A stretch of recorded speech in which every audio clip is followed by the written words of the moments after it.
Hi, Bother Brigade. Welcome to yet another episode of Progressive Profiles.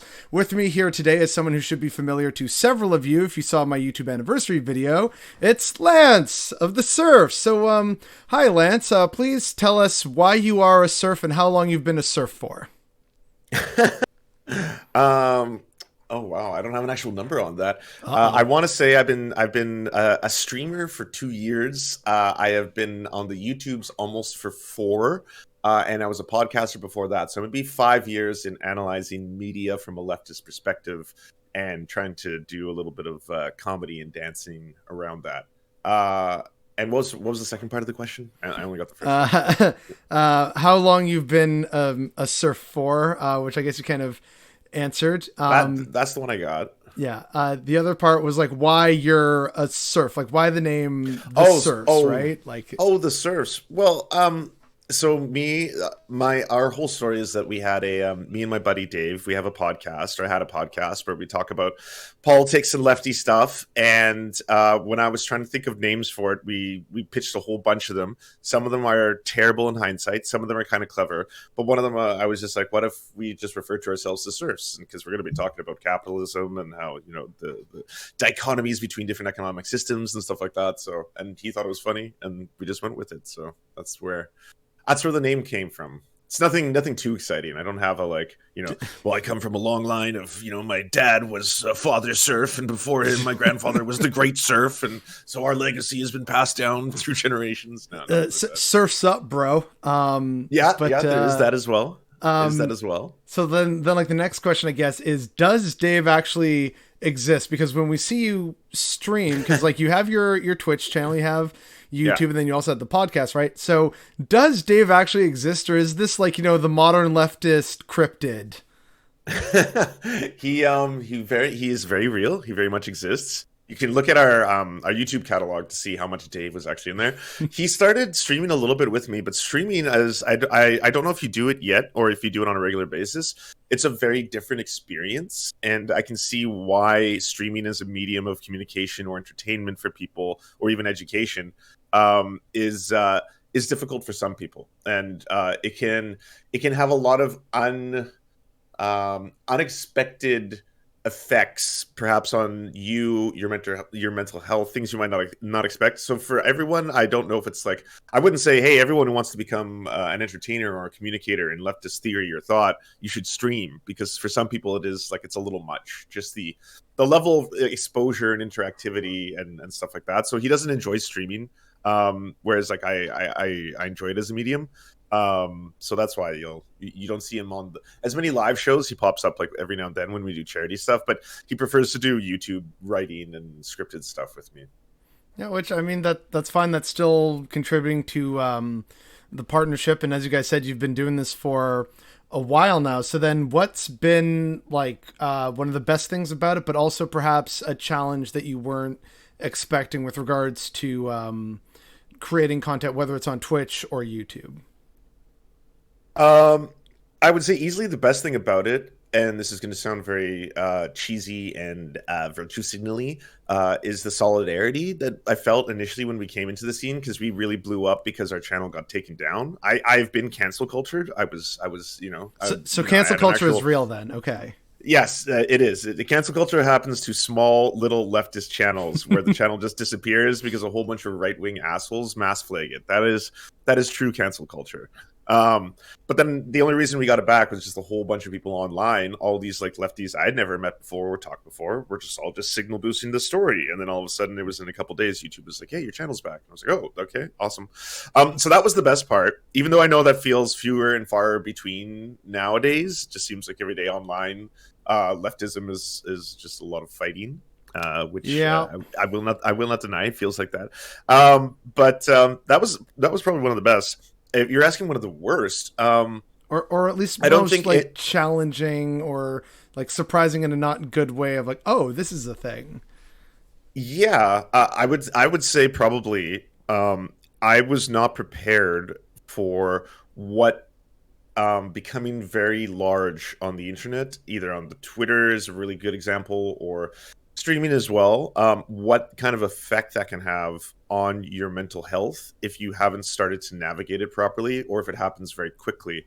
Like there's some people I find who overnight they'll become just this online sensation or something like that, and then I know what is happening in their notifications, right? The notifications have gone from like when you click on Twitter once or twice a day, you'll see like, oh, I've got 10 new things, a couple likes, a couple things, and then all of a sudden it's like it's always at 20 plus, as in it's into the hundreds or the thousands.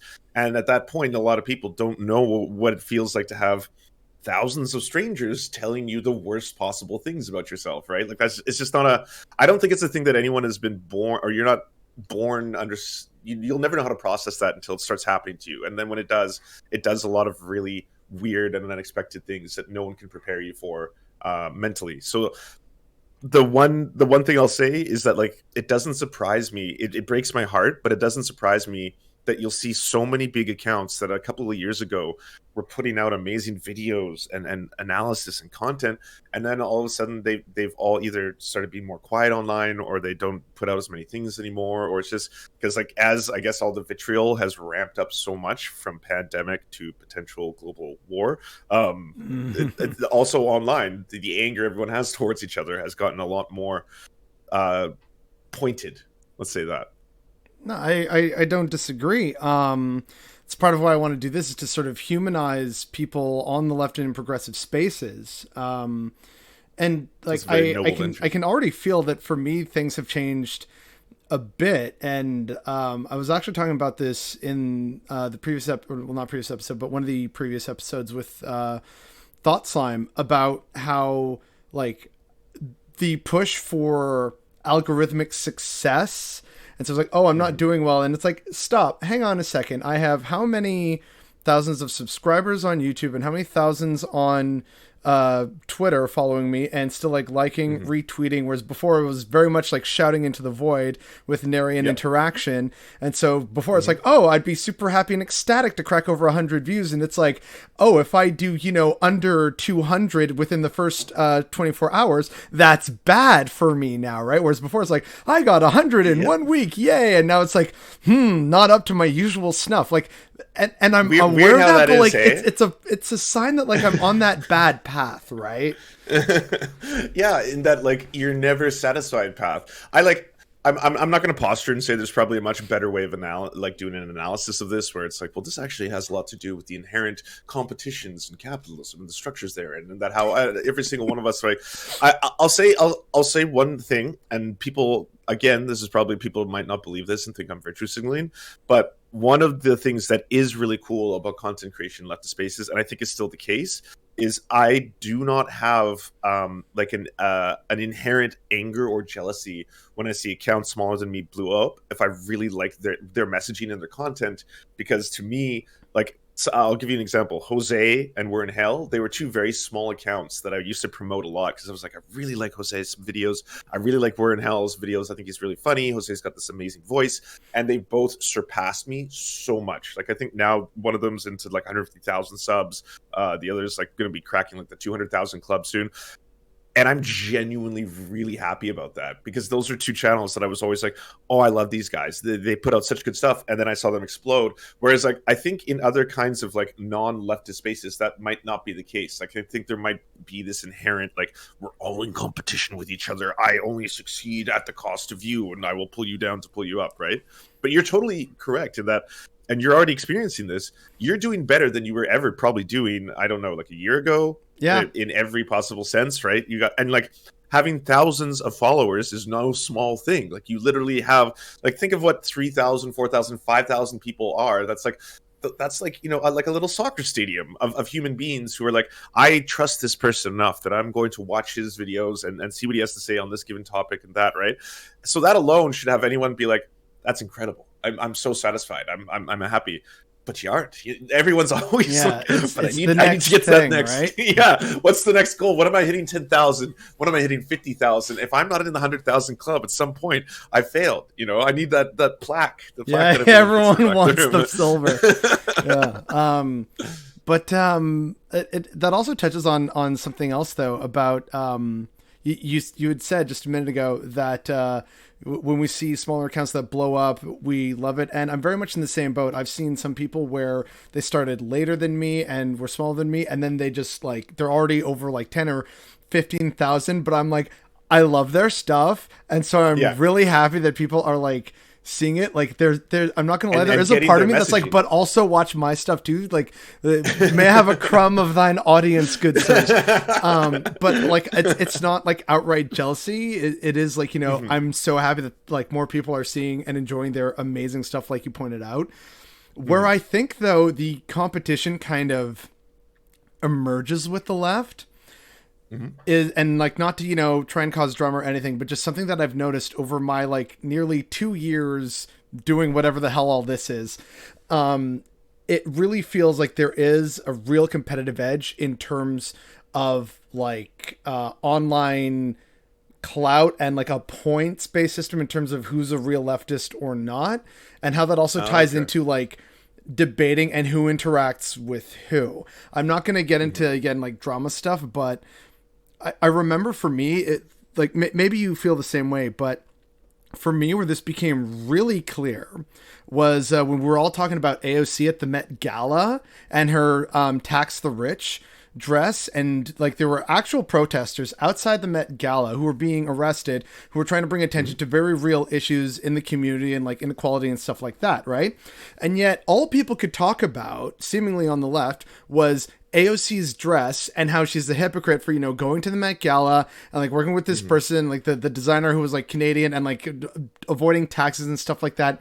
So it really felt like a lot of people were trying to be like, oh yeah, AOC, well, I know better than that. You're fake leftist. Please give me the internet points now. And there was nary a mention of what should have been the focus, which were the protesters Mhm. outside, which was like, hey, if we're actually serious about being on the left and showing solidarity, and if you still wanted to criticize AOC in some capacity or what she's participating in, why wasn't that part of the conversation? Instead, it was just about digging at AOC, and I'm like, this isn't productive. What is this, a spectator sport now where we're trying to get points about who's a bigger, better leftist? Like, I don't know if you feel the same way, but that's how it definitely came across to me, and I just became very cognizant of that. Can you feel the same, or? Yeah, I think that happens on a regular basis. I think there is a AOC is a hypocrite industrial complex at this point, right? Like there's a whole Mm, industry of people who usually focus their entertainment and their target, I should say, is AOC. I don't think there's anything wrong with criticizing AOC. I think we should criticize AOC. There's a handful of yeah. things, votes specifically in which AOC either has voted like present in something in which she could have actually impacted that vote itself by not voting in present in that time. There's times like that where I'm like, yes, it's right to criticize AOC. I think people also don't have a realistic understanding sometimes of the necessity to have large figures that are they serve a benefit for a number of reasons. AOC is very good at fundraising, which that's what people should look towards. If they're like, what does AOC do that as well? I was like, well, she's really good at fundraising for causes, and she's also really good at drawing media attention towards something through what she advocates for, talks about. She's not the like going to be the arbiter of like she's not going to the vector that brings in socialism or communism, right? So I think a robust critique of the things where she fucks up is fine, combined with the fact that like I don't think people appreciate sometimes how normies need people like an AOC to be able to like turn to. Like you need people who are social media darlings. Unfortunately, I'm sorry, this is just the world in which we live in, because at the end of the day, like the average person scrolling through TikTok is not going to be getting to a Zizek video and that's going to convert them, right? Then all of a sudden it's like, oh, I understand this. Oh, the thanks to the Zizek TikTok video. It's going to be AOC who talks about some things. You're like, okay, this is neat. She doesn't go far enough. She's like a sock dem at best, but now I'm kind of interested in these ideas. And now I can start ideally going down like a rabbit hole or something, right? And then I guess the debate is always I'd like to know what you think about this, between how much she accomplishes in that versus how much does she take away from actual activism or people who might do that because they are buying into more of a like a cult of personality through that is the problem, I guess. No, I definitely see where you're coming from, and I agree that like we should criticize people on our side, but it's just the way in which it was being done that felt very much like it was about clout chasing or like some kind of weird like politics is spectacle sport kind of thing, Hmm. and that's just always rubbed me the wrong way. But of course, like yeah, if she's fundraising efforts, that's great. We're all human. We mess up. I mess up. You mess up. Like Oh yeah. we're human. Mhm.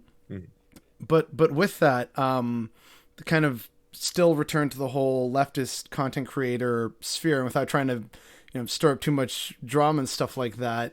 You Do you want me to clearly say Jimmy Dore out loud? Is that no, no, no, no, no. It's not even about that. No. But just like in terms of you doing streaming, appearing on other panels, bringing on certain guests, being on Twitter a lot more than say your average person or Twitter user.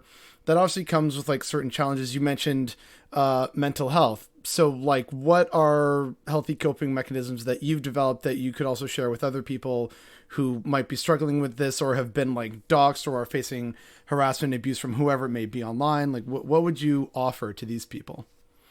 The first one would be if you're get like okay, here's the truth. I am a cis dude on the internet. So like a lot of the things that I advocate for that will eventually get me a lot of backlash maybe comes from communities that normally wouldn't attack someone who, looks white, is cis, all that kind of stuff on the internet, is male presenting, all of this stuff. And all of a sudden, because I'm like, well, trans rights are human rights, that's when they target me. So for a lot of people, they already get that in everyday life all the time, right? Like that's just their lives. Just by virtue of existing, they get that kind of targeting and death threats. For me, I get that if I start trying to vocalize or defend them, right, at any given point, then I'll get like an email saying like, "Hey, you should Roblox yourself in Roblox and things like that." But well, okay, honestly though, that's either come at periods in my life when I've really pressed on, like I'm going after this because I think it's just deplorable what they're doing to the trans community, or someone will just outright say something about me that has multiple people believe a lie, like you're funding a terrorist organization like Hamas. Both of those will result in like a lot of email death threats kind of things. They like one thing I would say is like learn how to pull yourself out of the white noise of commentary, because there are times when I think people, if you're going up against another creator, if you're on Twitter and you're like, Tim Pool, you're garbage, poo poo caca, subhuman, or whatever you say to him, right?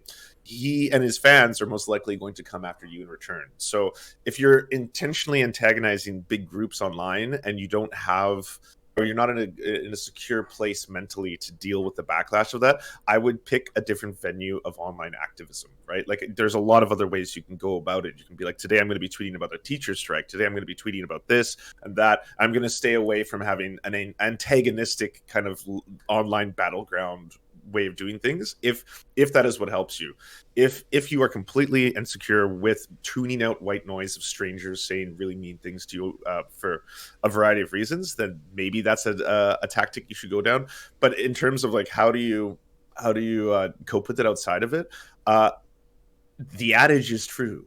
The not eat grass, but the touching grass. Just the idea of, and it doesn't have to be. I know some people say that it's ableist, so not everyone can go outside. But I just mean not online. By when I mean that, I mean like we're all fighting. I would assume on the left for like the liberation of all peoples, for the collective humanity and preservation of the future of Earth, whatever cartoon slogan you want to say.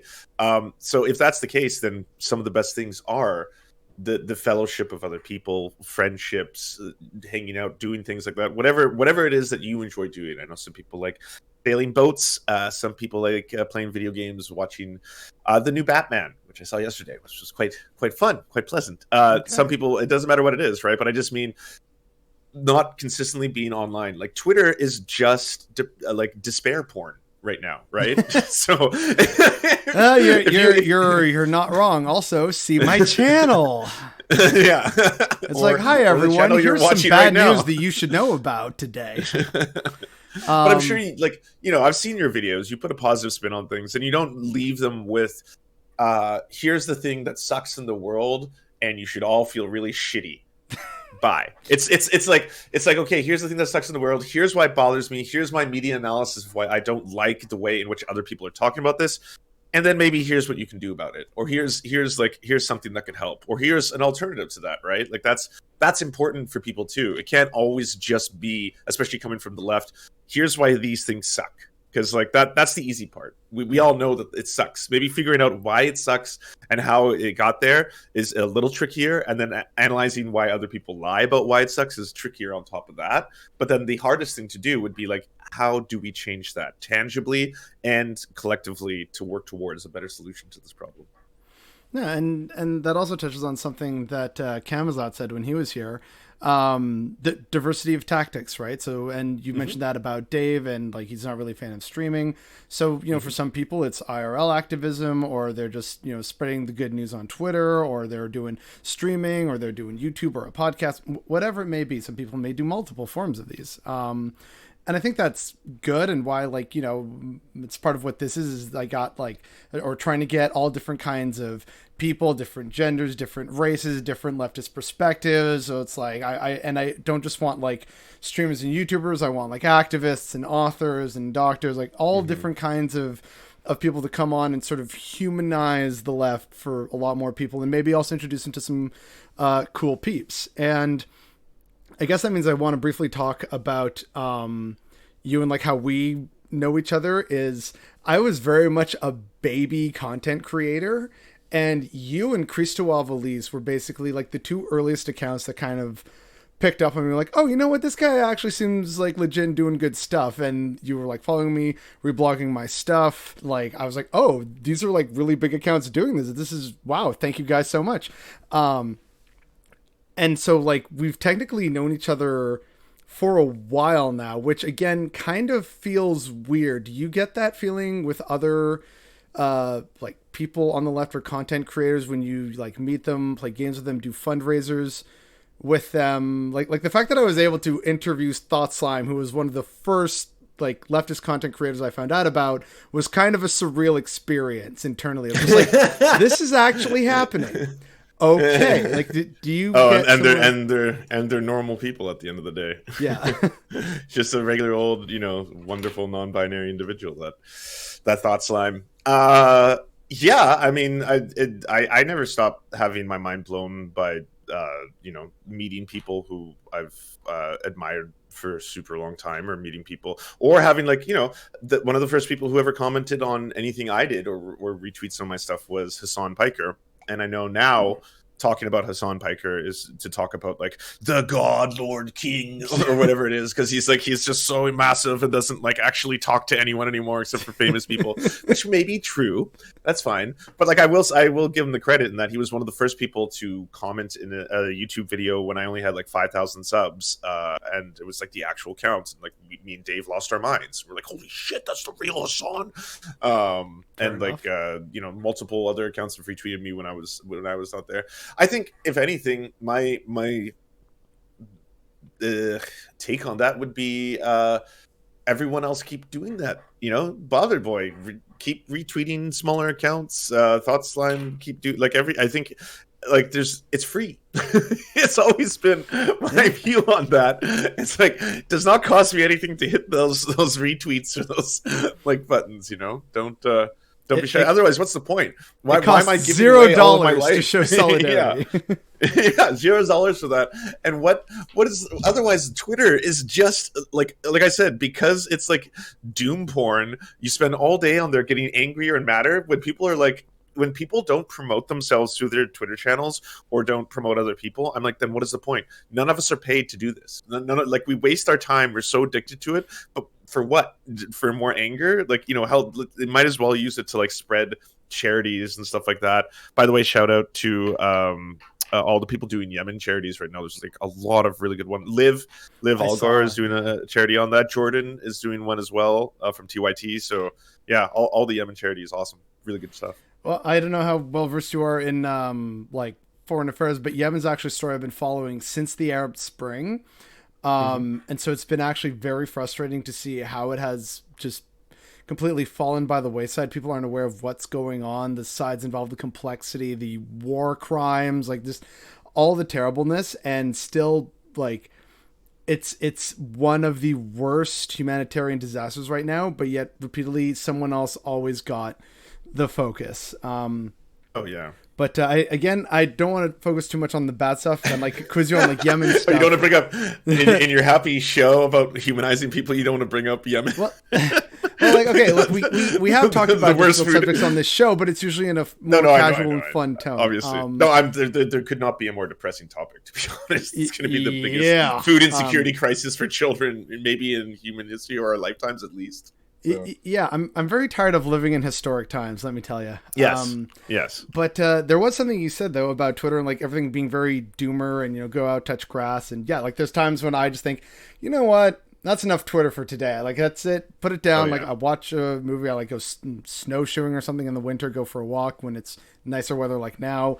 I have my coping mechanisms, but one thing that I do appreciate about Twitter from people like you and also Chill Goblin and basically anyone else who can have like really funny or like dry humor based takes on something, it really lightens the mood on the timeline. Chill Goblin I is sincerely hilarious. appreciate that. Yeah. Oh, Chill Goblin is so funny. Everyone go follow Chill Goblin for Yeah, sure. But hopefully having I him do and appreciate We're in that. Hell on the show at one point too. Oh, nice. But Yeah, like honestly, there are times when I'm intentionally sitting there trying to think of a funnier way to talk about something because I do. My timeline is also just filled with doom. Like just and like for I understand it if someone sees something that really is just it strikes them like viscerally. It's like, oh man, this is so fucked up. I got to tell the world. Like I never feel that people are like just doing it for clout or whatever. It's just like everyone gets that feeling. You all know this. It doesn't matter if you have a small account or a massive account. When you see something that pisses you off, you want to talk about it, and that's the whole reason the AI pumps this kind of stuff, right? So it gets to you. You get really angry. You retweet it. You get angrier, right? So there are times when I'm like, I do want to play with some comedy. I'm not all the time. I'm clearly, and you're probably the same way. I'm clearly just rage tweeting sometimes too. It's hard not to when the not gonna topics and fault you the for stakes it. are so high. Yeah. But Like, yeah, I'm, what I'm can you glad you say? brought up comedy because that was something that I wanted to touch on because we had talked about it in the previous interview for like my YouTube anniversary video, and you said that like you would like to get a bit more into like comedy because like the at the time your Hassan Piker like cum video had Oh, just dropped and I was like, oh my god, this is amazing. And like you got David Joel in there too. Like it was impressive. thank you.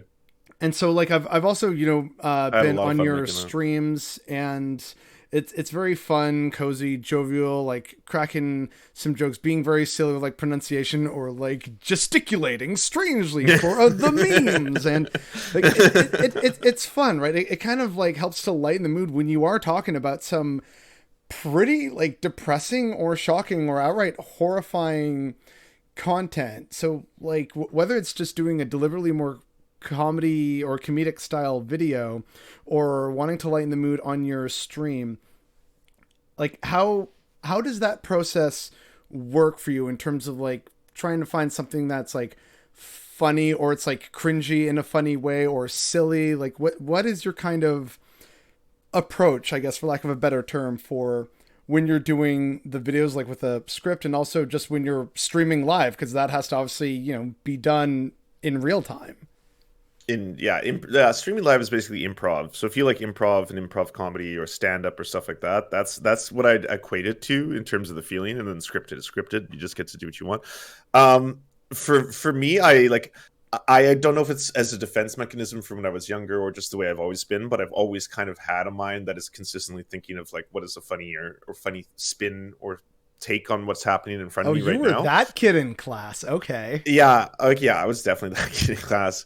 But I was also the kid in class who like got bullied and tried to use that as a tool to try and fight other bullies, right? So like if a bully was bullying someone, well, if I could be funnier than the bully or make fun of the bully instead of that, and they were embarrassed enough, maybe they'd stop bullying both of us, kind of thing. That used to be one of those strategies that I came from. But I for me, it's also that like you're right. Sometimes you are talking about things in which I don't think it is appropriate. I mean, there's nothing that you cannot joke about. You can joke about anything, whether or not your joke is going to either be offensive or racist or ableist or something like that. That's up to what the joke, the punchline, all the things that is crafted about are going to be targeted towards, right? So if you're talking about something like we were just talking about Yemen, for example, is there a lot of fertile ground for humor in that? And my answer would be probably not. But there are probably angles in which, if we're talking about this, we could come at it from an angle that doesn't make fun of the actual structures of power, and actually, sorry, that makes fun of the actual structures of power, goes after the oppressors rather than the oppressed. In that case, and I think it is a noble pursuit to do comedy, even it could be in the darkest of places, as long as that's the direction in which you're pointing it. Because that is the biggest thing for comedy for me, is that at the end of the day, I think you should be able to joke about anything, but whether or not your joke is going to be used as a vector or a tool to continue the oppression of someone else, then in my opinion, you are using comedy for the wrong purposes. All you are doing is reinforcing structures of power by marginalizing people, right? By going after people for this variety of reasons, where you could go in the opposite direction. You could go after, and that, in my opinion, has always been the best comedy. That's always been what I think is the most transformative, is if they actually go after those very structures themselves. Yeah, I mean, like part of why George Carlin still gets referenced and talked about so much today is because a lot of what he was talking about and joking about were about these systems in place that led to like the weird observations in society that he was ostensibly commenting on. But he like would criticize the media. He would criticize government. He wouldn't be like, you know who really gets on my nerves? Black people. Like it wasn't like that, right? So he wasn't like, your racist boomer cousin at Thanksgiving, right? Like it was completely. And there was a lot of that style of comedy you just mentioned. That there was a lot of comedians who would do that and still do today, right? Yeah, sorry, and so like there is such a thing as timeless comedy, or at least like relevant comedy, because it touches on perhaps, if we want to call them, universal truths or something, or experiences that people can have, and so that's still relevant, years, decades, a lifetime into the future. A related comedy question I have: does Dave write some of the jokes, and if so, how many? For which platform? He tweets. I'd say I tweet about 70% of the time. He's about 30% of the time, or the tweets. For the YouTubes, yeah, we both usually write. It depends on how big the project is. Our Gamergate video was a massive project, probably one of the biggest ones we've ever undertook. So that required both of us writing quite a bit on a variety of topics, because it just went all over the map. Like, I think at one point I was like, okay, this clearly is all aiming, like, moving towards Steve Bannon. So we have to do a well-researched thing on Steve Bannon. So he's like, okay, I'll read the books and then I'll do a thing. So he was the one who spit that out there. But then, yeah, he doesn't do anything for the streams, because that's just me live streaming and doing that in real time. And then he doesn't, we don't really podcast anymore. So Dave still works quite a bit on that one YouTube channel with me, because he doesn't do this as a full-time gig. He's got his own job, and he's got his own family stuff, and I mean, like, he also does IRL activism in a really cool way and has his whole life. Just part of being like, he's sick, and so he's been part of that community for a very long time. And they've always done this thing where they make communal meals for the general community every like Sunday. At Temple, which is like unreal. So like, wow. I've worked with him on that before, but that's just kind of his life. They've always, him, his family, his community, they've always been very like, let's be generous, let's feed people, let's do this, right? As opposed to like, for me growing up, like we didn't have a direct connection, I guess, to everyone who lived around us. So I never knew what that was like until you start growing older and you meet other people who do that kind of stuff. Sorry, that wasn't directly related to the comedy question. No, but that was still a good answer, though. before I change this, though, I do want to tell you one thing about comedy and the leftism. I know there's two schools of thought. There is the edgelords, who are going to be very edgy and aggressive online, whether that be an edgelord. I'm sorry, but it can be on Twitter. I would be what some people might call an edgelord on Twitter, as opposed to in streaming or in videos, where I'd really try and like soften maybe some of my more aggressive things. But it could be in streaming, could be on YouTube, doesn't matter your medium. But there are people who are far edgier with their comedy.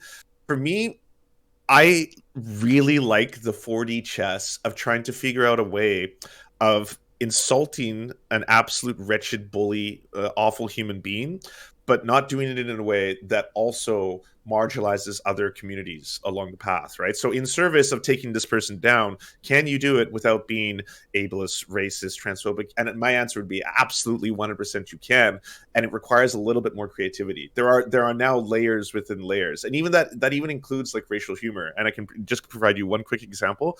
I think the idea, and people don't realize sometimes, of doing like a impersonating a character that happens to be ethnic, right? So when Steven Crowder impersonates ethnic characters and stuff, they don't really understand the long history of how the impersonation can other groups, marginalized communities, whatever, and how this has a long history both in cinema as well as theater in the United States and Canada. And so this is why this is a difficult ground to navigate. But then there was a case where Alec Baldwin's wife, who does use a very strong accent, right? It turned out she was making that accent up. It turns out she's 100% white and she's been faking the accent that she uses, right? And so it's like, okay, well, there's a good ground for Wow. comedy, because while it would be it would be slightly problematic to impersonate directly just someone who uses that accent itself. To impersonate the impersonator in this case is actually kind of funny to me, because this is a new. And I was like, "Hey, this is a new, let's say, progressive form of comedy. We're going to not make fun of her making fun of the accent, but we're going to make fun of her making fun of her making fun of the accent." Just It's because I thought it was meta just so at that ridiculous point. that, Yeah. yeah, it was just so meta at that point, right? Obviously, no, I also Oh thought my that was just a god. really funny story. Yeah, that she had been I doing that. didn't know that. I learn new and horrifying things every day, apparently. There you have it.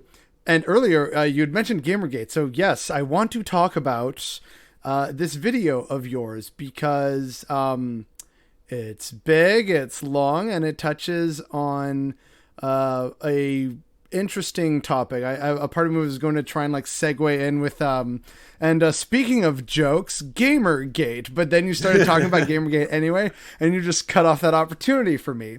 So yeah, like let's That's what actually I'm talk here for. about Gamergate and Sure. the like I guess too long didn't read for people who are watching this and maybe aren't aware of this whole thing that happened.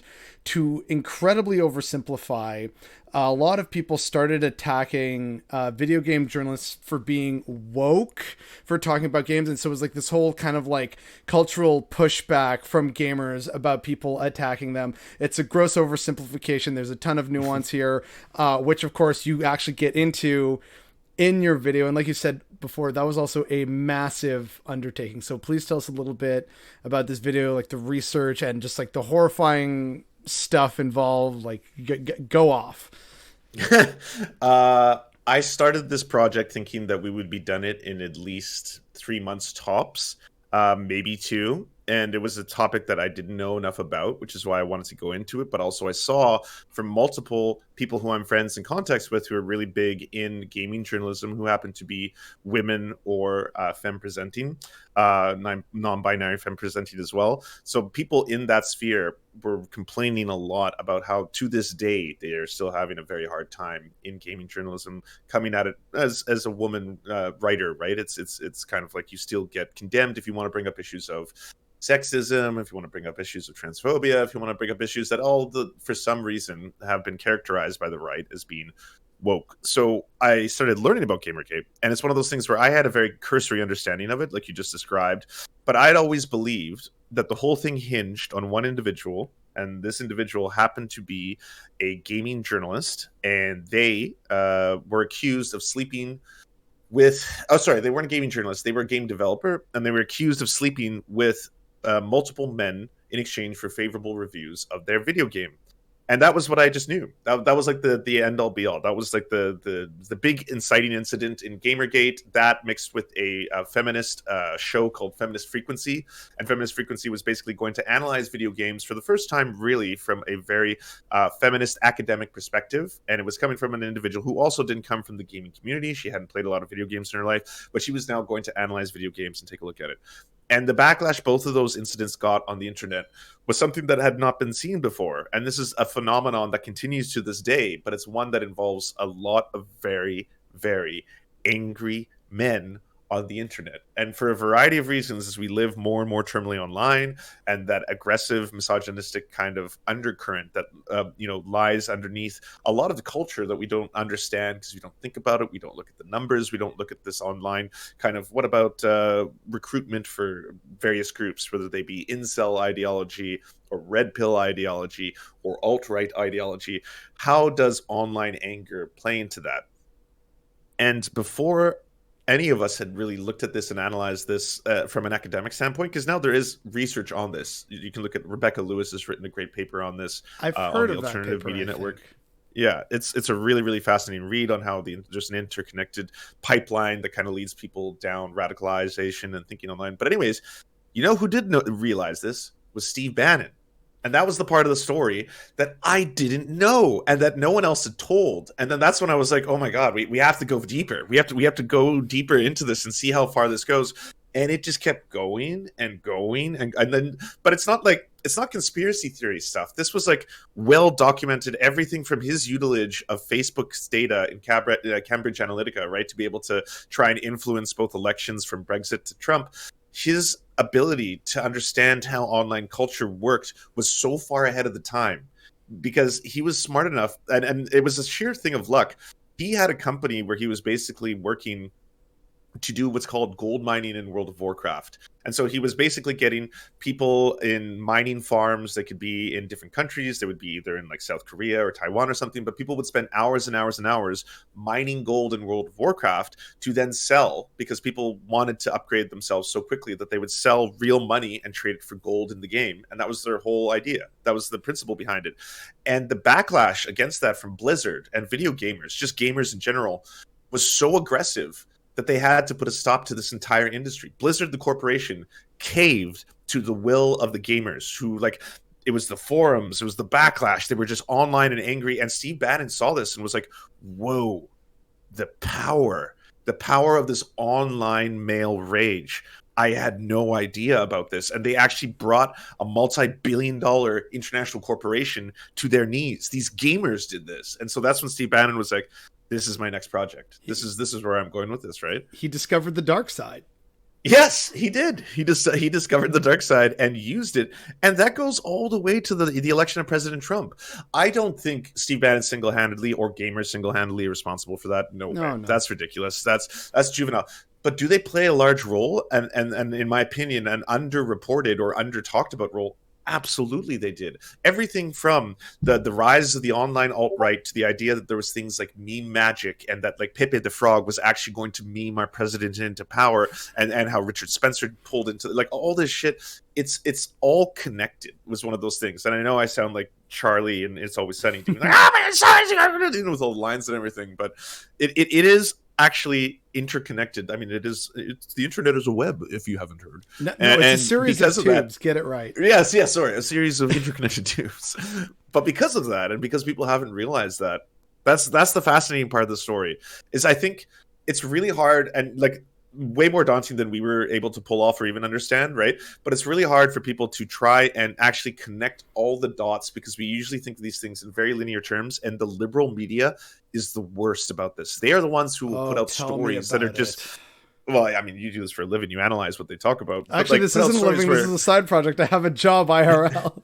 I'm full-time. This is a side project, man. So you as a side project, no, from your media analysis. But they're the ones who come out and say, are gamers sexist?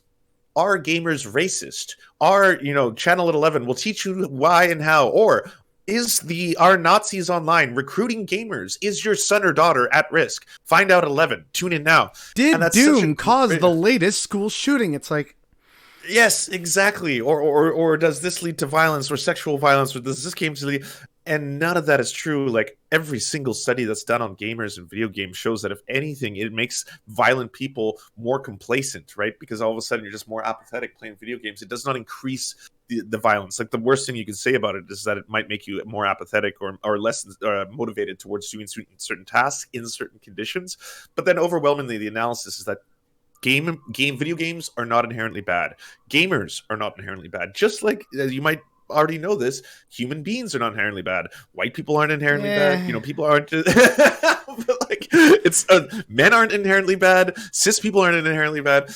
So much of the worst parts of society and the way we oppress each other is all reinforced, both systemically through culture, through media. It's taught to us. We're all reinforced with these things. But to point out, like, it's the hip hop, it's the rap music that's making us violent, or it's the video games that are making us violent, or whatever these subjects or topics. They are trying to reduce so many systemic and environmental problems to a single, like, core issue, a wedge issue. And then I can hold up Grand Theft Auto and be like, if we could just ban this, we would no longer have premarital sex. If we could just ban this, there wouldn't be school shootings, right? And I mean, it sounds ridiculous. I know, but that's basically what the Gamergate rabbit hole and documentary was about. Well, yeah, and again, I encourage people to go watch it, and of course, I'll link to Lance's and the Serfs, like all their channels and socials will be down below. But the other thing, like to sort of still talk about Gamergate and the nature of gamers and stuff. I've never been as devout a gamer as some of my actual IRL friends are, or at least have been in the past. And you grow up, get more adult responsibilities, so you do it less, but you still do as much as you can with the free time you have, right? Hmm. And I still had like a bunch of games that I loved growing up, and so growing up with friends and playing video games, there is this kind of powerful nostalgia in there, when games seemed more free of like extra trappings and not having to buy as much, and DLC, and like Oh there's yeah, all the they're talk of terrible now. NFTs in certain games, and gamers even fought back against that, Oh, they're saying still coming. absolutely not, like it. And so a lot of people, NFTs for right? video Like games. like I'm spoiler alert for everyone, but there's a video that's it's going to be a long time coming, but it's called "How Capitalism Ruined Video Games," um, And and it did. well, Check out Jim it Sterling's did, channel and for it more and it information. currently is, right. But I find that with a lot of gamers in online space, and like I know I'm using that catch-all term, and I know like there's good gamers, there's bad gamers, there's racist gamers, Oh, there's of non-racist course. gamers, but Yeah. there's definitely this kind of festering disquiet and uncertainty and like rage at the current system, but a lot of them Yep. lack the ability or the internal thought process or critical thinking to analyze what has brought the whole thing to this point. And so when Hmm. they just want to be left alone for this activity that they love, that it's an escape, it's fun, it gives them dopamine, serotonin, Yep. it's time with your online buddies because you're really struggling to make friends IRL. But these guys, you play whatever it is. It could be like a sports game or a shoot 'em up, or like you're all just together in Animal Farm or something, right? Like it's whatever game it is, whether it's violent or not. There's something very enjoyable and a sense of community in some of these that aren't like single player games. And to see people try and challenge that and say you're at risk of being a serial killer, or you're gonna be some Or kind of you're a evil sexist. monster, You're you're a racist. sexist, racist, like, yeah, it's all these Yeah. different things. And it's like, I just want to enjoy my hobby in peace, right? Yeah. But it's also It's in the the only thing that background brings of me all joy. that other stuff that then makes him want to, like, I'm just so mad, like, you people are the problem, it's not me. And it's that anger that you said that, like, people like Steve Bannon just latch on and pull on to be like, well, have you considered fascism, sonny boy? And it's so unfortunate because it doesn't have to be that way because of a variety of different factors, whether it's the liberal media analysis, like you touched on, or if it's just apathy, which could be a potential issue. Like there's different ways that lead to the same terrible outcome. And like your video does a great job doing some extra analysis of that, which I was very appreciative to see, because it isn't something that I found was talked about really recently, except by anyone who wasn't like a terrible person who just really had a hate boner for Anita Sarkeesian. And so like that's the kind of like, oh, someone's talking about this in a non-terrible way, so thank you for that. I thought there was a big lack of leftist analysis of Gamergate. To be honest, that was another gap that I felt that needed to be filled. Was that I've seen so many videos on Gamergate, but they're all done by neckbeards. Yeah, That's yeah. No, it's that's a a whole it's a slur. whole You're going to be industrial complex. canceled now. But it is an entire industrial complex, right? The outrage culture machine doesn't just start and end at video games. It's all culture. It's basically all movies now. They're being replaced with characters who are no longer cis, male, heterosexual, white, and it's not even really the case overwhelmingly. There is still an overwhelming abundance of that, right? Like it's just that there are slight changes and improvements in that. There are mainstream movies that have all Asian cast members now. There are mainstream comedies that have all black cast members now. There are superhero movies that have diversity in them in their representation. Still not exactly what you want to see. There's still complete lack of non-binary people, right? There's still a complete lack of black trans women in film. But like at the end of the day, there is more than there used to be, but that is enough. That is just enough to be like, culture is falling apart right now. We are seeing the degradation of society, right? And to get, like you just talked about, the fact that there is online kids who are so angry about this kind of thing, they're so angry about this kind of thing, not because at the end of the day, that group is inherently becoming more racist or more misogynistic solely by the virtue of them existing in those spheres. It's because, like you also mentioned, the worst kind of people are able to tap into that and to tap into all the insecurities and the problems that people have, of which are getting worse. And there's two roads you can go. You can teach everyone this is the economic systems and the conditions that are leading and driving these things, or we can scapegoat this shit with a whole bunch of reasons, right? Here's why women keep you down, okay? Here's why women manipulate you. Here's why people who don't look like you manipulate you. Here's why Jewish people manipulate you. Whatever it is, you pick it, right? You pick your othering. This is going to work, and it's going to be a lot more easy to recruit people because it pulls into like what they feel is actually attacking them, and then they can start to organize and get angry about this and go into the Kiwi farms and the 4chans, and it feels like it makes sense to them, right? So yes, they're like, so that's why something. I'm feeling this way. Of course, it's women in video games. It's like, yes, no, it's but... women in video games. It's immigrants coming over to our country. It's this, it's that. It's the Jewish cabal that is keeping us all it's woke in scolds. It's woke scolds. It's the big trans agenda. It's the big gay agenda.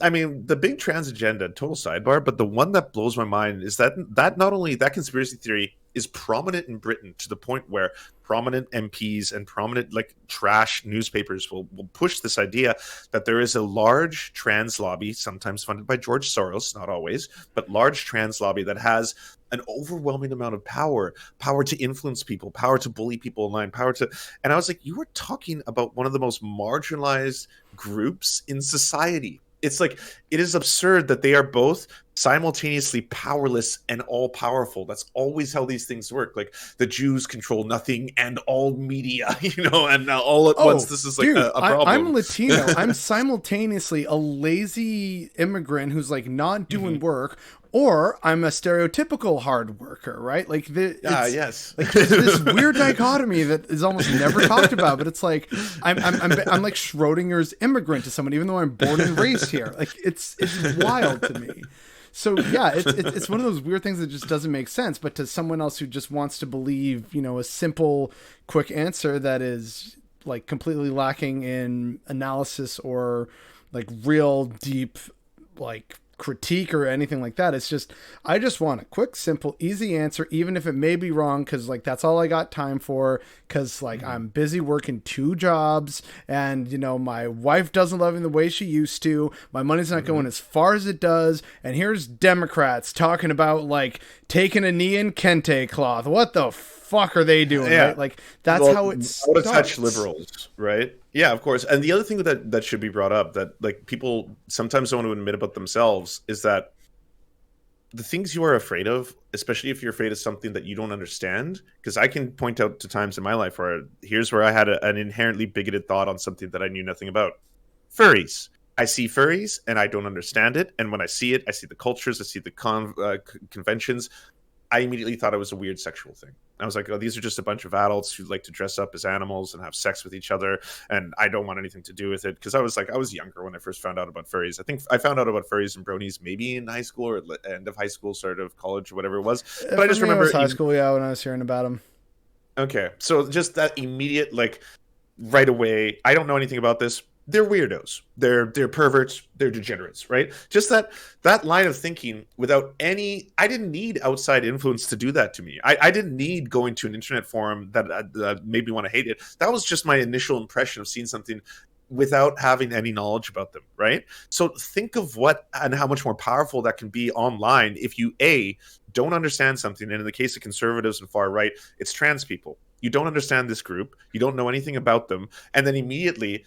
you're kind of scared of it because of that, right? Throw in all of a sudden it's like, and now they're going to be going into bathrooms and molesting people. They're going to be going on to sports teams and molesting people because they all molest, like all this. It fuels that side of hatred and bigotry so much easier than you and me on the other end on the left trying to be like, have you ever sat down and tried to rationalize a handful of things? It's a lot easier if you think about this. Why would anyone choose to have such a harder life? Why would anyone choose to do this where they're getting vilified and ostracized by their friends, their family, blah, blah, blah? Like, why would anyone want to make life infinitely harder for themselves in every single possible category by doing something, and you think it's for attention, or you think it's because they have an agenda, or you think it's right? But that you and me have so much more pushing the rock up the hill to do that, compared to, it's a lot easier. Someone online is just like, they're degenerates, they're perverts, and they're degenerates. And you're like, okay, fine. That's the sales pitch done. All right. Yeah, like that took 2 seconds. Yeah, you're like, I'm going to teach you about critical race theory and the levers of power and how different groups oppress and impose. Like, no, you can't teach critical race theory. I refuse to have my child feel guilty for their whiteness. It's for like their white skin. Yeah, it's kind of wild. But it's challenging. Yeah, and actually on the subject of like race and stuff like that, to tell on myself, because no, I've never always been a good and perfect person, and I still am not by any stretch of the imagination. No one is. But like, yeah, when I was first beginning to learn about things like Be Online, so the idea of trans people, it was normally more by the more pejorative term. Furries and juggalos were kind of like my big three of like, oh, what the fuck? And basically since then, and finding out more about these communities and what they've done and like the own growth and them trying to keep like fascist and terrible people out, it's like, I am so sorry that I just arbitrarily hated you when I was a teenager. Like, oh my God. All three of those groups, super based. Like juggalos, super based. Furries, super based. I had no idea how based furries are. That one's one of the biggest ones where you just take a step back. You're like, oh God damn, the furries are based. I was so wrong on that one. I was so wrong. But I saw something I didn't understand. It doesn't make sense to me why, as an adult, you want to dress up as a furry creature. And in my head, I was like, and because it doesn't make sense to me, it must be wrong, right? And then all of a sudden, you're like, these are like the nicest, most amazing people in the world. They fight fascism on a larger scale than a lot of other groups do. Like, holy fuck, like fascist furries do not last long in the furry community. They get ostracized so fast, so fast. Yeah, I've heard. I'm just like, okay, like furries are based. I respect this. Yeah. I respect them. But that shows like we all have to go through our journeys to get there. And like, sure, like the whole fur thing, I still don't understand it, but at the same time, it's kind of like, well, that's not for me, but they're, as long as they don't harm anyone else, whatever, that's their business. Go live your best life. Right.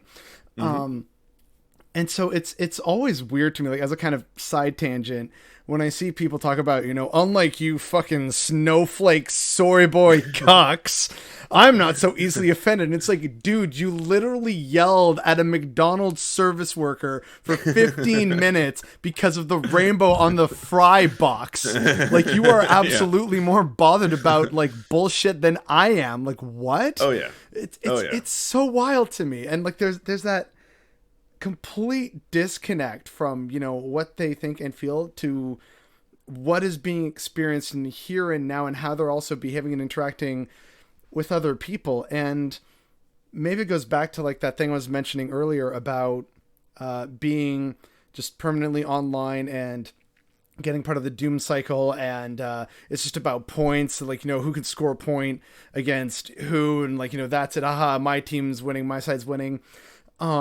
And like maybe it's something completely different. But the reason why I bring this up is because I do want to also sort of retouch on aspects of like race and, pushing back on marginalized people and stuff like that, of like, oh, there's more representation, that's why it's the death of society. It's actually, weird to me to see that, because I remember hearing a really great analysis or like a metaphor for this. It's like a basketball game, and white people have been running up the score for about 200 years.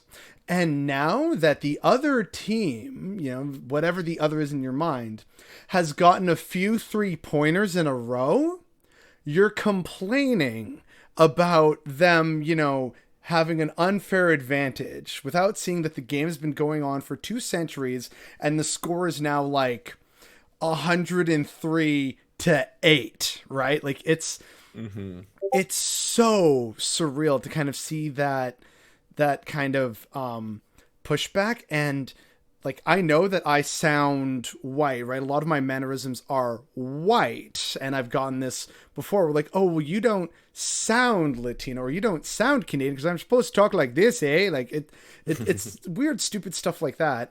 But because of that, and because sometimes people think I'm like some version of white, like from Southern Europe or something, Mhm. people will sometimes let slip some really racist, terrible stuff, either in an online space back in the day, like in, old gaming days. So I'm aware that there's some racist gamers out there. Or it's just like people who don't know me at a party and they're saying like, man, I don't know about you, but like, I never trust black people. I'm like, my dad's black. Like what? And then they're like, oh, like danger mode. Right. So, sometimes people let the mask slip and let you, see and hear things that they wouldn't admit if other people were in the room. And Right. so this Or is if you also if you led, weren't even white passing, I guess is what you're saying. Or yeah, white passing enough in a situation. Yeah. yeah, or Yeah. cis passing, right, or femme passing, Right. and like Or that's also straight part of the passing or problem yeah, of like, whatever oh, whatever it this, may and be. then it's Yeah. kind of like, am I in a dangerous situation here? And then, for me, it's also about trust issues because it's like, oh, so this is what they felt comfortable saying, if people like me or my dad were not in the room, and they would just say it Mhm. to other people. So it's like a trust issue for me. Um, have you had similar experiences? Because as you've mentioned before, like you are like cis passing and white passing, but like I And and straight many others passing. know that you're not. So, No, well, sorry, no, I'm not cis passing. I am cis. I'm oh, 100% sorry, cis. my bad. I must Yeah. have misheard earlier. I'm straight passing in that like most people assume I'm 100% straight, so I never have to worry about someone like just calling me an F slur unless I specifically told them, hey, by the way, I'm bi. And I'm white passing in that I'm white as all hell, but like my mother's indigenous, and because of that, it's one of the reasons why I don't have any chest hair. Like if you saw me shirtless, you'd be like, "Oh, Lance, you wax everywhere." I was like, "No, I don't." That's that's actually it's the genetics are kind of weird. I also can't grow a beard, Sexy right? Lance Like, calendar yeah. when as a fundraiser for all the boys and Well, girls and those in it's between. Come on. it's never going to be sexy enough because I can't grow beards. That's another one of those things, right? But it's not. Both of those are not something anyone would ever know unless they had a conversation with me or blah blah blah. So like that's where like extreme. So you can call some people say white pass or whatever. I'm just like I'm white. I get a question a lot sometimes from indigenous friends or indigenous like people on Twitter and stuff like that. Like, why don't you say that you are like the world's most famous indigenous streamer or like one of the biggest indigenous streamers ever or like something like that, so that it gives representation to the indigenous community? And to me, I was like, it's my personal experience, and everyone will have a different one, right? Is that I don't use that because I am part indigenous. That is absolutely 100% true. I'm very proud of my mother. I'm very proud of the being part of the Métis community. I am a card carrying member of the BC Métis Federation, for example. Hmm.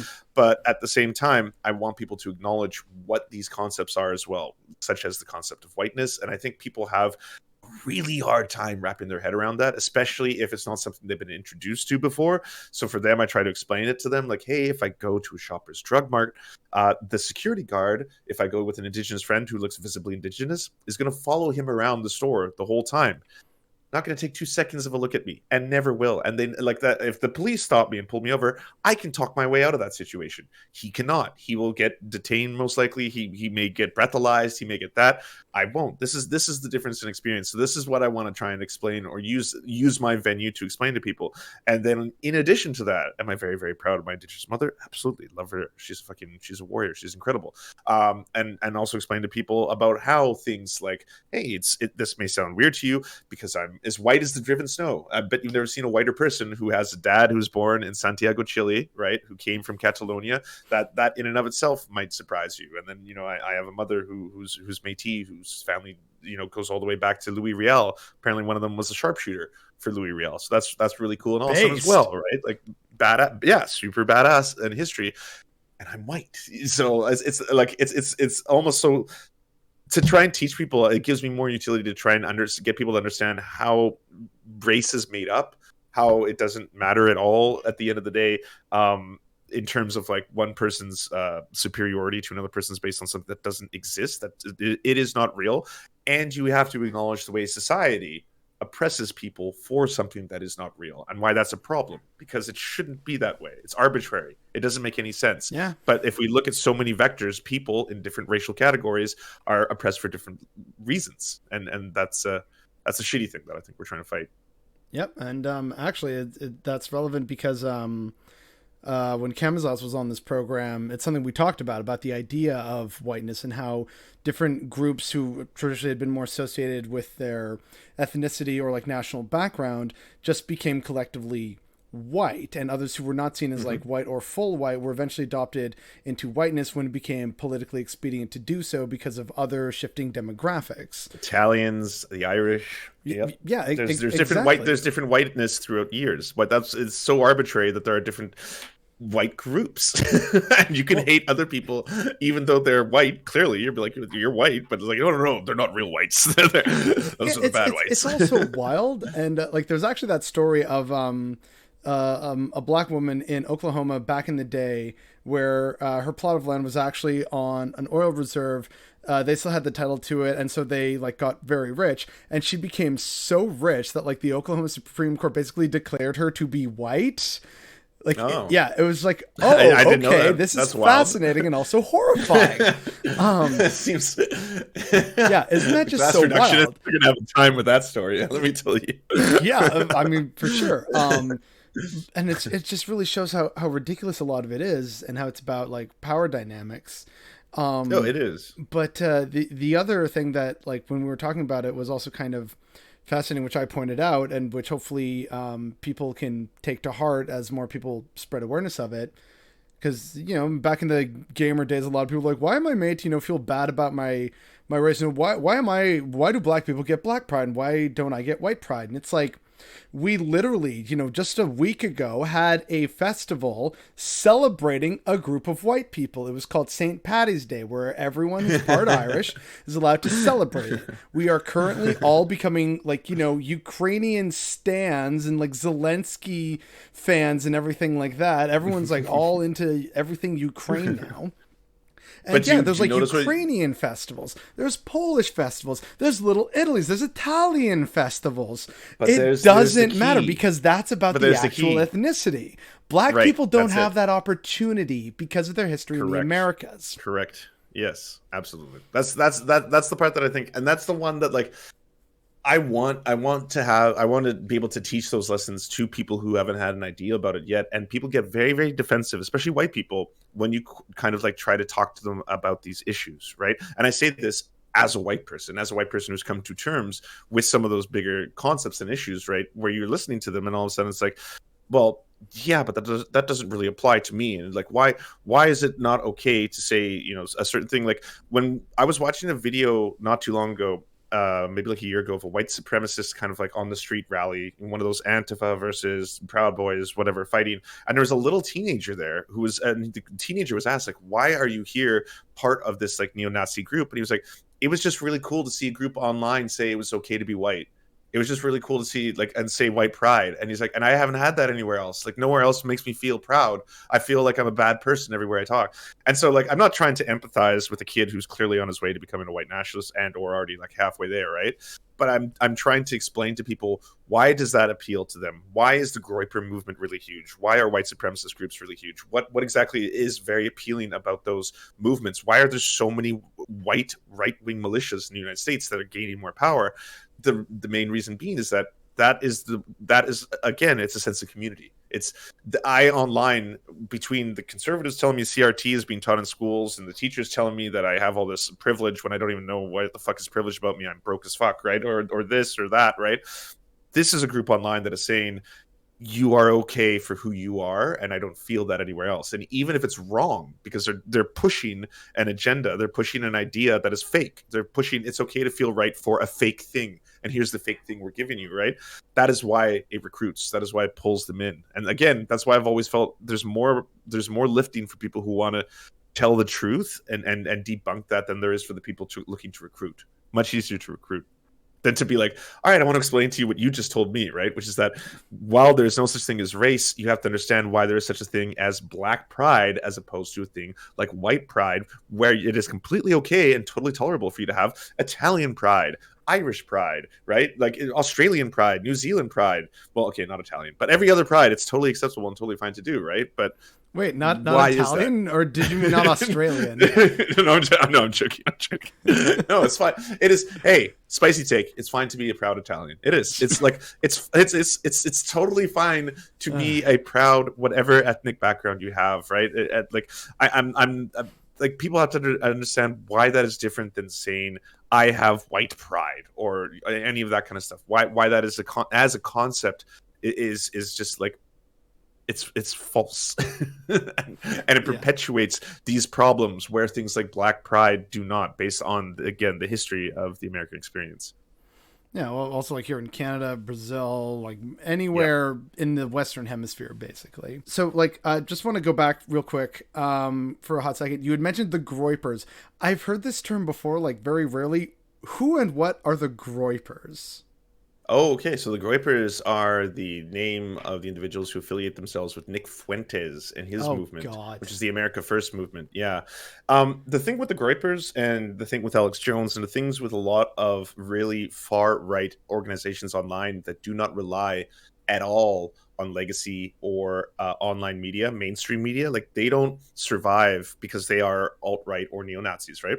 They don't survive on Twitter. They don't survive on YouTube. They don't survive on Facebook, but they thrive in their own online communities that do require a lot of like outside pulling in to be able to recruit, because they don't have the same thing that other people get in the algorithm boosting of like, you know, mainstream internet sites, but they are exceptionally popular. Nick Fuentes gets numbers that are comparable sometimes to Hassan Piker, and this is a person who is not broadcasting on the biggest streaming platform in the world. He's broadcasting on his own website. And so Don't think I'm the gonna keep idea, that website in the thing though. I might have to bleep that. yeah, Don't want to give him please. free views. Yeah, sure. Bleep his website. But whatever his website is, everyone knows what Alex Jones's website is, right?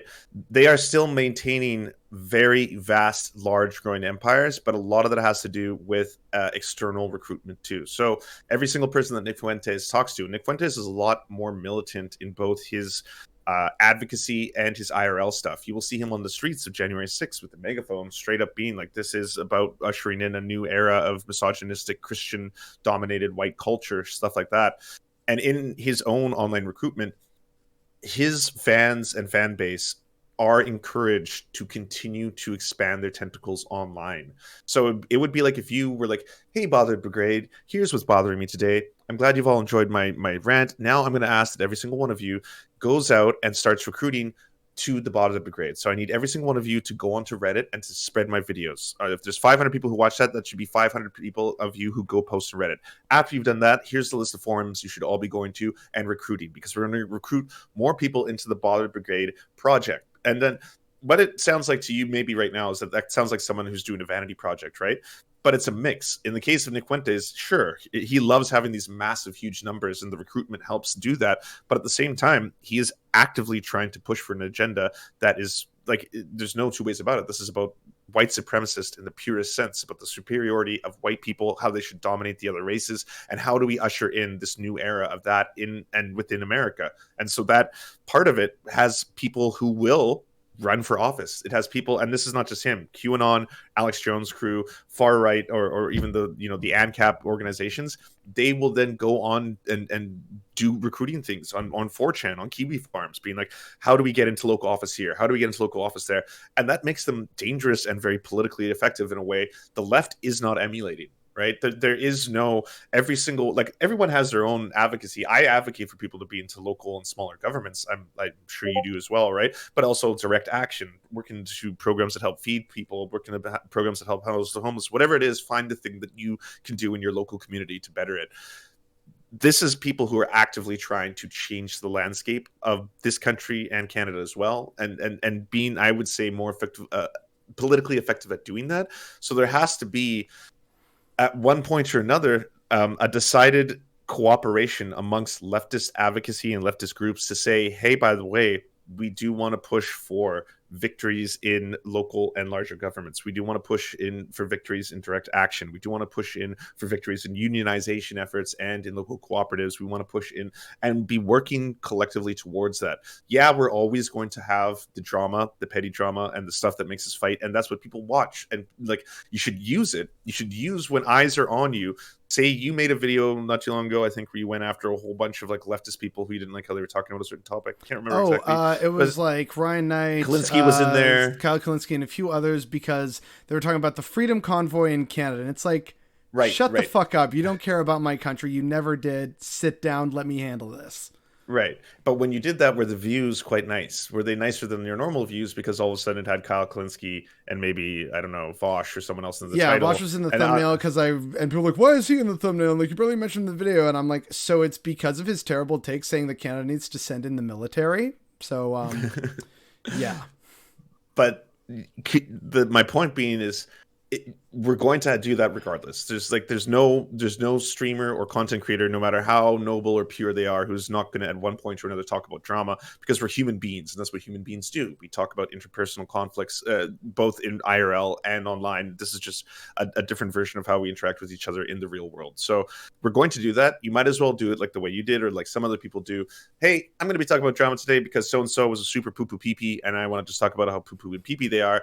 But let's use this as an opportunity to say, not only are they wrong, but a better solution to this would be if you were to get involved in making a community fridge for your area, if you can't find people to help you with this, or get into doing direct action, or get into making affordable housing a reality, or get into unionizing in your workplace, or get it, like, whatever it is, let's use the drama, because we're going to be taking clicks away from other people who would be just watching drama anyways, and then trying to pivot that into some direct action or some praxis or whatever you want to call it, right? But that's like one of the many sort of background projects I'm working on or trying to work on. It's obviously slow going, but there has been progress that's been made, which is good. And so then like the last few questions, because I know you got to get going. What radicalized you that made you become a leftist? I wish everyone had a cool inciting incident. It was at that moment that I knew I was destined to be the leftist.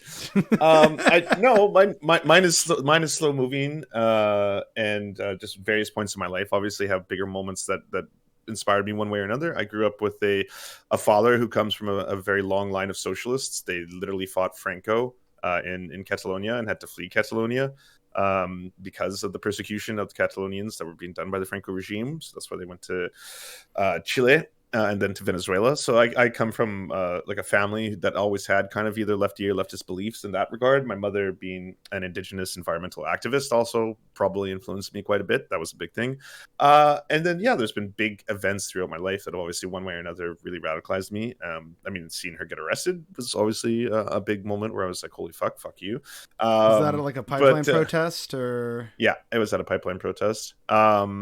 And yeah, there's obviously a lot of those kind of things that are, some of them were things I'd probably talk about publicly. Others are things I would never talk about publicly, but just moments in your life where one point or another, it just keeps leading you towards wanting to go down that rabbit hole. I'm also, the shittier answer is that I was into a lot of the edgy atheist writers when they were at their zenith, so the Four Horsemen, right? And I really loved Hitchens and I really loved Dawkins, and I read so much Richard Dawkins at that time. Always hated Sam Harris, he was always a dick, but Dawkins and Hitchens, I was just like ravenous. Like every book they put out, I was like, I want to learn more, learn about the selfish gene, learn about evolution, the greatest show on earth. I know so much more about everyone else, because I also just liked how that flew in the face of, like, you know, the Christian, but the aspect of that I still like to this day was the kind of problem solving. Like, everyone wants to understand how things work, and everyone wants to understand why things appear the way they do. And then once you get into sociology and you start reading like Fanon, and even, you know, going back to the theorists and you know, the Marx and the Engels and stuff like that, once you start reading all that kind of stuff, you start to understand why society works the way it does, right? It's not just like how the edgy atheists were telling you about how religion is a lie and they've been lying to you for this variety of historical reasons. This is like, and this is from the sociologists, why society and these economic systems produce the same repeated results as a result of this, right? And so that aspect is really fascinating too. That's why I think it is really neat once you unlock that, like that treasure tome of like, oh, neat. So this is why there is all this theory, and these are all the answers it kind of gives us. These are all the things that I didn't know or understand before. Critical race theory does a really good job of explaining I the differences. understand the mysteries of the universe now. There you have it. There, I don't even have to go down a longer rant than that. So that. Yeah, that was obviously another thing. Okay, all right. Well, thank you for that answer. And then final question, the fun one.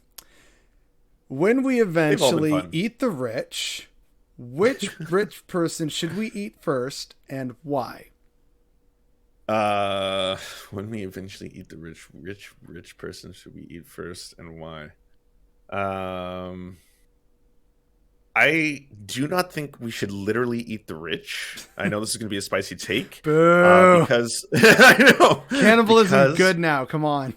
Because my understanding is that cannibalism leads to a neurodegenerative disease called FUBU, or no, is that the name of it? It's there's a name for a disease that happens exclusively if you eat people, and I wouldn't want a whole bunch of people who had just achieved a revolution or whatever it was, where rich people were now up for consumption, to suddenly get a bad disease as a result of it.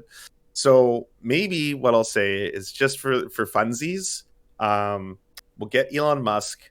We won't eat him. We won't cook him. But we'll get him to be. I think the greatest punishment we could give Elon Musk is perpetually making him think that he's a very good and talented inventor and that he's changing the world when he has absolutely no contribution to it.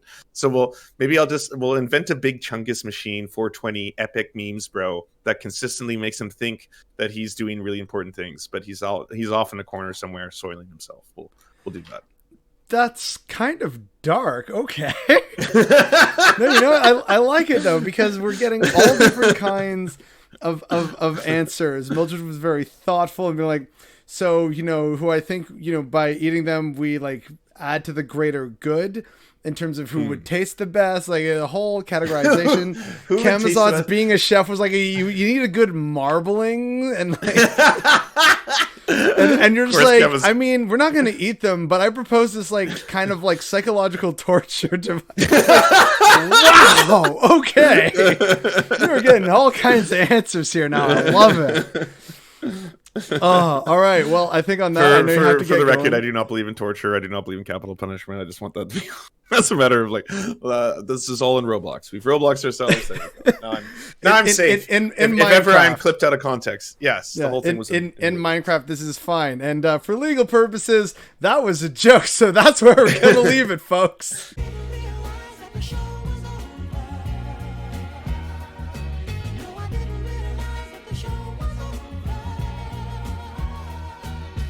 Hi, Bother Brigade. Thank you once again for tuning into yet another episode of Progressive Profiles. And this one is also kind of special because it's the season finale. Thank you again to Lance for being a guest and putting the capstone on this first season. And I hope that people have enjoyed this series so far. But please let me know in the comments below what you like, not only about this video, but also about other episodes. What was your favorite from this year? What are some other guests that you would like us to bring on in the future? So please let me know down below or in the comment section, wherever this may be, for those who are listening or watching. And with that, again, I want to thank the patrons that I have over on Patreon. Y'all are amazing. You continue to support me and this show and like the original Bothered Boy channel. Like, thank you all so much. I know these are very wild and crazy times, which of course we talked about with Lance. So once again, thank you for coming on this journey with me. Here's to next year and next season with 12 more guests. But the fact that I'm going to have to think about the 12 who I can bring on, because there's way too many awesome people that I would love to have interviews with, is definitely what's bothering me today.